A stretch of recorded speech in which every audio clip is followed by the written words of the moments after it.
Hello, I'm Tina Duckett, Public Relations Director for the Troup County School System, and you have just tuned in to Spotlight on Education.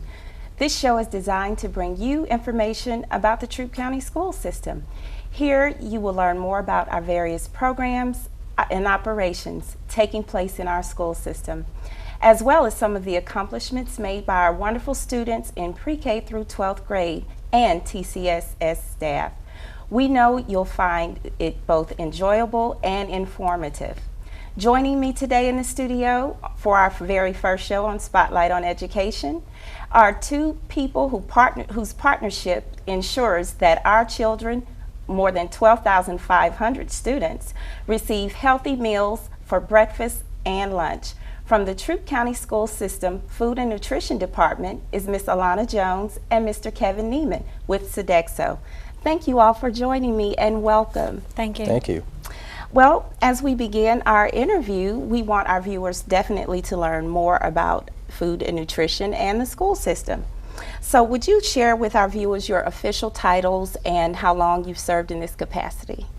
Okay, I am Alana Jones, and my official title is School Nutrition Director, and I'm an employee of Troup County Schools.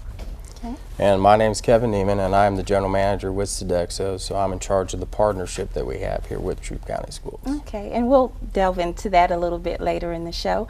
But Ms. Alana, we'll start with you. How long have you been with the school system in this capacity, and do share with us some of your daily responsibilities? Well, I've been with Troup County Schools for the last year and a half. I've been in food and nutrition for 5 years now, and my educational background is in nutrition and food science. Some of my daily responsibilities include I work with our chef who works for Sodexo in menu development. I also do nutritional analysis of all of our menus to make sure that they meet federal guidelines. I also work with contract compliance. What that means is I make sure that our lunch program meets all the state, federal, and local guidelines. In addition to that, we do have another Troup County employee in our administrative office. Her name is Holly Swinesberg, and I oversee her bookkeeping as well as our free and reduced lunch forms. Oh, good, good. Mr. Well, Neiman? my responsibilities that basically are the overall operation every day here in the Troup County School System with the food nutrition folks. We oversee the operations in 19 schools, so we help with the managers executing the menus and doing things of that nature. I've been in school food service about 2 years. Prior to that, I had a lot of hospitality experience. So for me, it's been an adventure to learn new things. And you know, I've been here in Troup since October of last year, so we're trying to make that change and get things moved in the right direction. Good. Well, we appreciate, again, both of you being here. And there's a lot of talk in the community about Sodexo, and people want to learn more. So can you elaborate a little bit about Sodexo, your services? Yeah, Sodexo as a company, we're a service solution company. So we have a lot of divisions that are in there, anything from construction, healthcare, campus management, facilities management, and the division that we're in, the school services division. As a school services, we have about 480 school districts throughout the country. We serve about 2.8 million meals a day to school children, and that's in addition to a la carte items, healthy snacks, and other things that we serve also as through the day. In our partnership here with Troup County School System, it began back in July of 2010. We are here to help the school system meet or exceed the federal guidelines that are coming through. And that's a challenge for every school thing, but we feel our experience and the large size of our company help give us resources to do that. Oh, good, good. You mentioned something about federal guidelines, and we know that the federal government and the state government have guidelines that we as a school system must follow. Are there certain mandates for us, and can you share some of those that we utilize here in Troup County? Yes, the National School Lunch Program as well as School Breakfast Program, which we run here in Troup County Schools, is a federal program. The United States Department of Agriculture manages it, and then they ask the state, the Georgia Department of Education, to send out the rules and the regulations, and then it gets down here to us, and we follow those rules and regulations and implement them. But to answer your question, yes, it is a highly regulated program.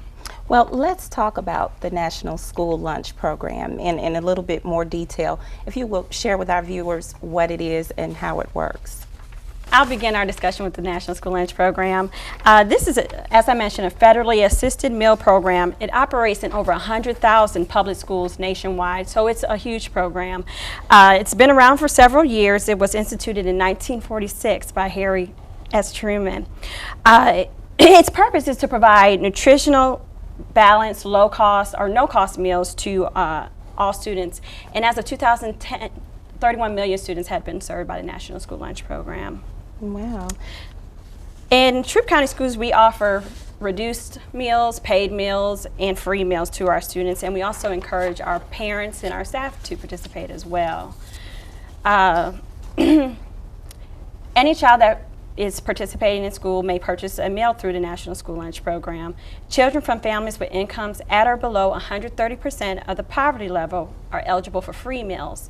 Those with incomes between 130% and 185% of the poverty level are eligible for reduced meals, for which students can receive meals at 40 cents per meal. What's really important about this is that we have free and reduced applications out there in the community right now. Parents can receive that from the school or they can get that from our office, but we use those applications to certify our children for either free, reduced, or paid meals. Right now we're serving about 13,000 breakfasts and lunches a day. Wow, okay. So again, parents can obtain applications from the school system, and I'm sure during the registration period they did see those blue forms. Yes. So if you have not completed a form as a parent or guardian of a Troup County School System student, we encourage you to complete that lunch form and submit it to the school. You mentioned a little bit about the after-school snack program, and we'd like to hear more information about that through this federal, I know it's a federal program, but tell our viewers a little bit more about it. So we have National School Lunch Program, we also have our breakfast program, and we have the after school snack program. We partner with the ACE program here in our schools, and we actually provide the snacks, and we can provide snacks to any after school program that provides enrichment for the students. That means it has to be educational, it has to be supervised. Our snacks usually consist of 2 items. A student will receive a fruit or a grain product, or they also receive a juice or a milk product with that snack. Okay. Mr. Kevin, did you want to chime in anything on the ACE program, the after school snack program? I think the most important thing with ACE is it's a great program, especially for some of the kids that parents maybe work longer in the day. It's a good program for them. It's educational. They get a little extra nutrition through the day, so yeah, it helps them get along until mom and dad can get home until make the dinner for them. And for those who are wondering about ACE, ACE stands for the Aftercare Enrichment Program provided by Troup County Schools. Now, there are those who often hear that breakfast is the most important meal of the day. We hear that all the time. And you have our young people, some of them question whether or not there's any truth to that. So could you shed some light on that? Sure. The breakfast program, it's a very important program. The big thing with the USDA, children who ate breakfast scored notably higher on most of the tests than other children who ate breakfast at home or didn't eat breakfast at all. So it's an important program to get food in the kids as close to the school day as possible. It increases the child's ability to focus and concentrate on their work while they're in school, decreases disciplinary problems, increases attendance rates, which are very important. And one thing that's really important for us here in Troup County is all the breakfasts that we have for kids in elementary school are free to the kids. So it's a great opportunity for parents who are in a rush in the morning to know that the kids can get a meal in school and there's no charge for those elementary students. Well, that is definitely good news to hear, that you can receive as an elementary school student breakfast free. Yes, and that's provided by the federal program as well that we implement here. Okay, so let's discuss the Breakfast in the Classroom initiative that took place as a pilot program last year. Are you planning to implement that again this year? Yeah, we did a pilot program in Whitesville Elementary School last year. The benefits obviously for breakfast in the classroom is that we have the opportunity to give more kids meals because they're taking it, it's coming to them in the classroom.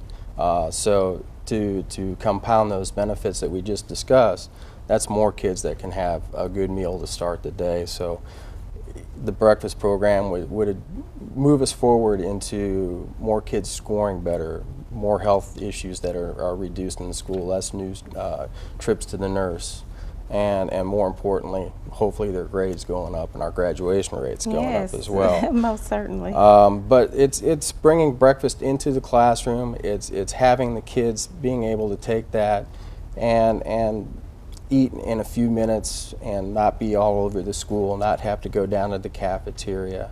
And the program is a good way of nurturing the relationship, I think, between the teacher and the student a little bit more, so that, you know, the teacher can have time to maybe collect homework or, you know, start the class session with attendance at that point, or some other things as well. And well, that sounds great. Are you planning to expand the program this year? Yeah, this year we're going to try it in Rosemont Elementary School. We've already started with the beginning of the school year. We have 608 students there, so it's a very large program that's going on. I'm happy to report after the first week and a half of school, we've already seen over 200 more breakfasts being served a day in that school. Wow. So the program is very, very successful. We're of course waiting for more feedback to come back from the teachers and the administration as to if the benefit of the program is there. It's kind of early to get that, but that's what we'll be closely monitoring through the year. That sounds great. So we know that change is inevitable, as always, and we hear of changes that are taking place with the food and nutrition in our schools. So would you elaborate on some of those changes?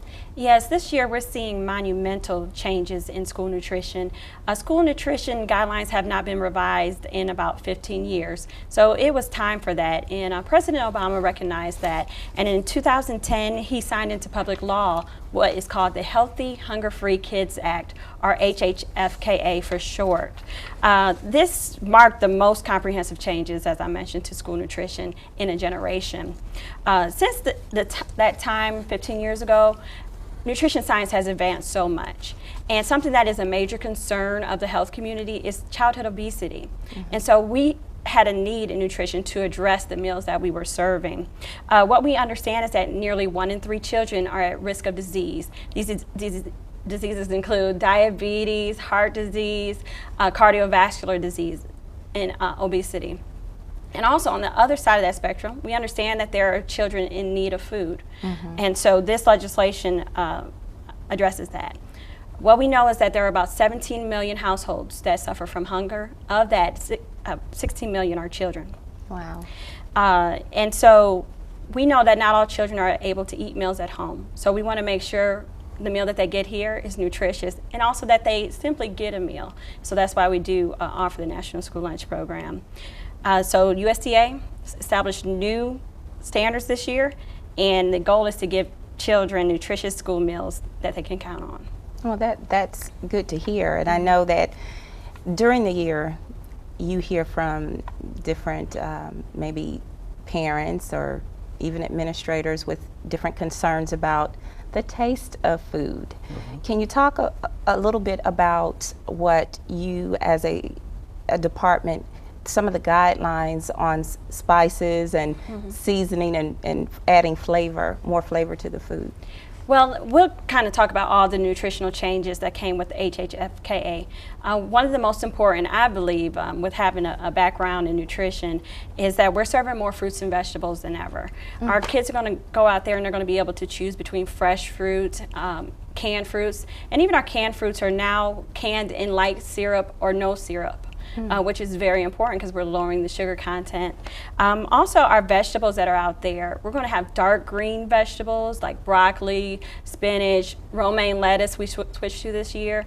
We're going to have the red-orange vegetables out there. You'll see carrots and sweet potatoes, because we understand from a nutrition point that those are the healthier vegetables.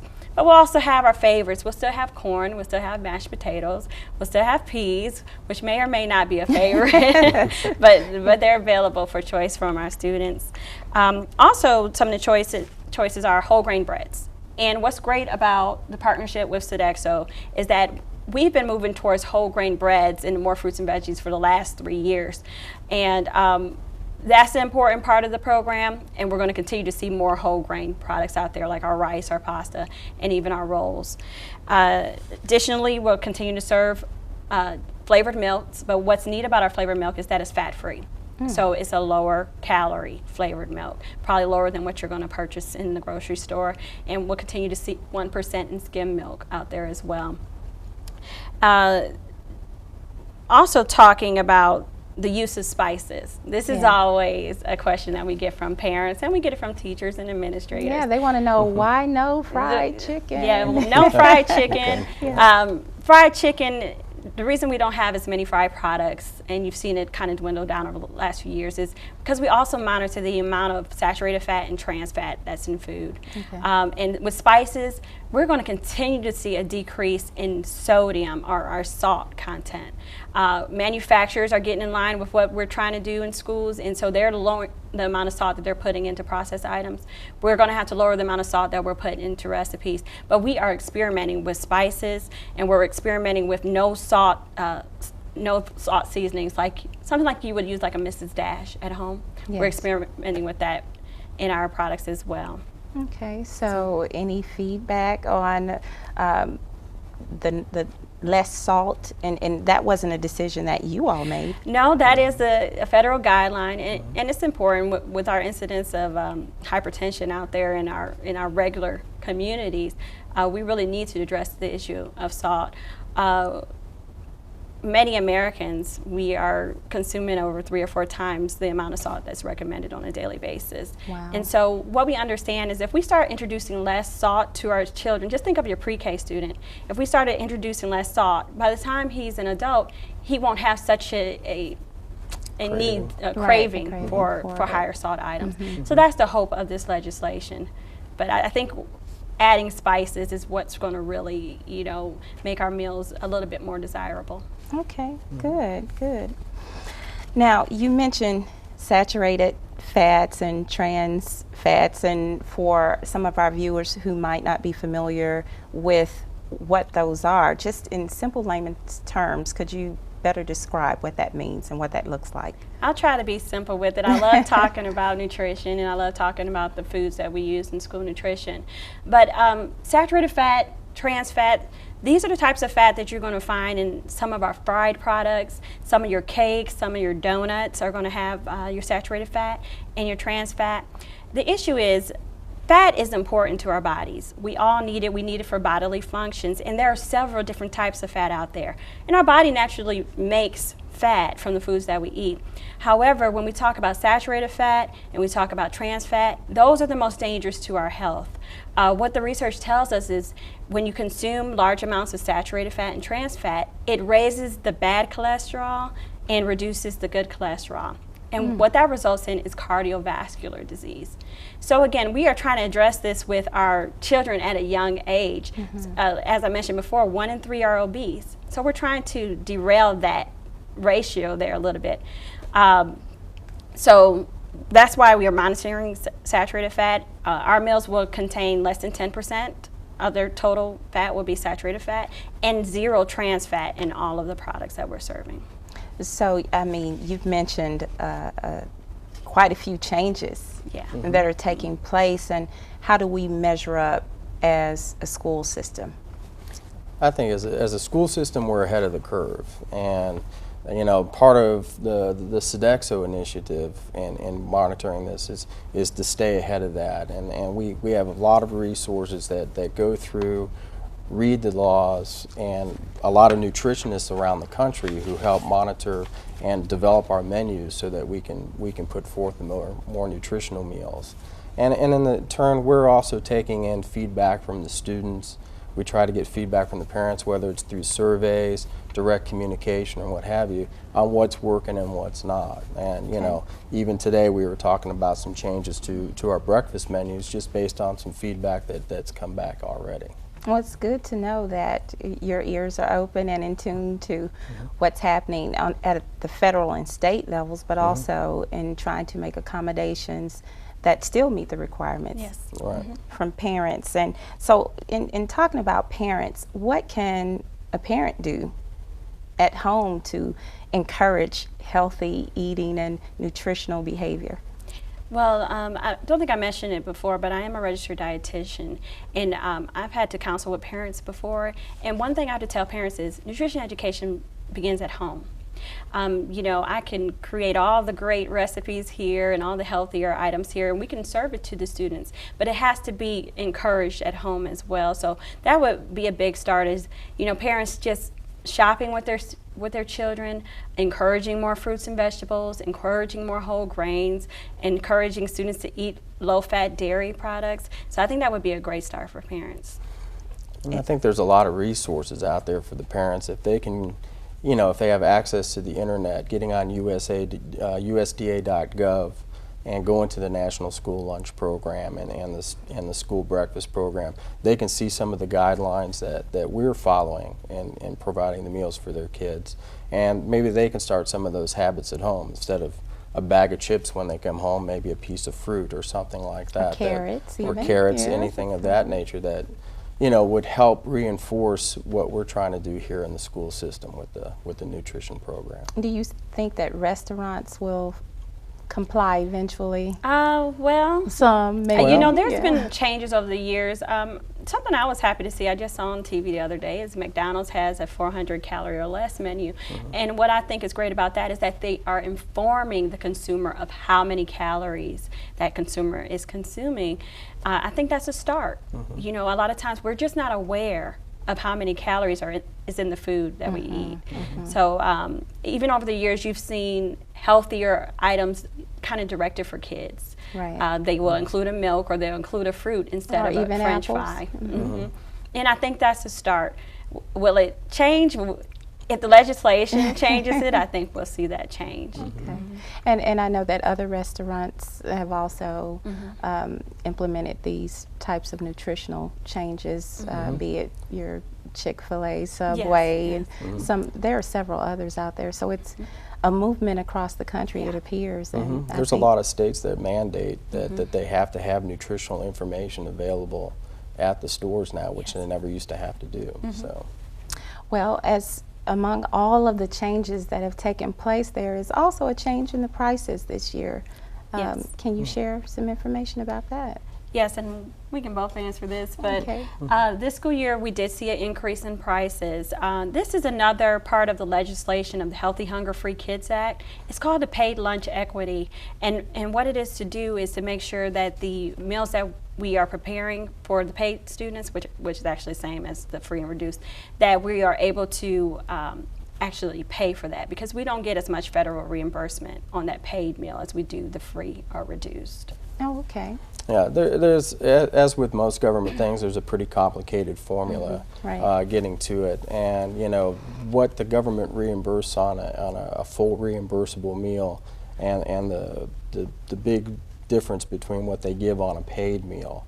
So what they want to see is school systems to move closer to what that federal reimbursement is. Okay. And it's pretty much, it's higher than most school systems charge for their meals at this time. So they've set a standard and a table that in a certain amount of time school districts need to get to within a certain amount of that reimbursement number for them to be in compliance. Can you all share what those prices are? Do you have that information available today? This school year for elementary breakfast, as we mentioned, there's no cost. For elementary lunch for a reduced student is 40 cents, and for a paid student is $2. At the middle and high, breakfast for a reduced student is 30 cents, and for a paid student is $1.25 for breakfast. Lunch at middle and high is 40 cents and $2.25 for a paid lunch meal. Now, adults are also asked to participate, and we love it when our adults come in. We host several meals throughout the year. Thanksgiving and Christmas are pretty popular, and you can check with your school on that. But a paid breakfast for an adult is $1.75, and a paid lunch is $3.40. And I've had the privilege of eating with my daughter already this school year and enjoying one of those food and nutrition lunches. And so lastly, if our viewers want to learn more information about food and nutrition, or they simply have questions, who should they contact? Well, they can contact us both at the Food and Nutrition offices. That's in our main administrative offices, 100 North Davis, Building A, LaGrange, Georgia. And also they can just give us a call at 706-883-1588, and they'll reach us both there. And we're also available on the website, www.troup.org. Okay. Well, we appreciate again that you were able to join us today and share with our viewers all of this important information. And again, we appreciate your being here. Okay. And in closing, we would like to thank LGTV 19. We would like to thank Philip Sledge and Mr. Keith McDowell for allowing us to host this important show that's bringing you information about our school system. We would also like to thank Loy's Office Supplies and also Big Lots for supplying us with the furniture for our set. Until next time on Spotlight on Education, we want you to have an enjoyable day. Thank you for watching.